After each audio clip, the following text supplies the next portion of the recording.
18 million pounds of rubble loaded into more than 200 trucks. The pile of debris at the site of a partial condo collapse in Surfside, Florida is getting smaller by the day.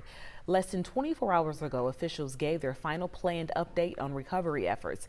95 bodies have been recovered, including a 1-year-old, the youngest victim yet to be pulled from the rubble. Officials say fewer than 15 people are still unaccounted for, but they haven't announced plans to stop the recovery effort. 85 victims have been identified, bringing some kind of closure to their families. So many families, so many loved ones. Really, really, I don't have any words.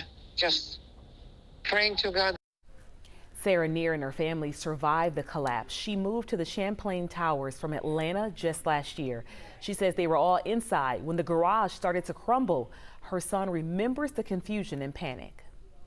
I feel the ground opening, and everything was all at one time, and my mom started screaming at the front, "Earthquake, earthquake." The Neer family escaped with their lives, but they lost everything else. She says the survivors have tried to come together to support each other in any way they can. Like now, everybody is hugging and around us and thinking about you.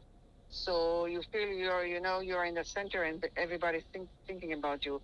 What happened after a month later? Everybody start to forget, very fast. And you're still with your trauma. The Miami Tragedy Fund is helping survivors. We do have a link to donate in our story on 11alive.com.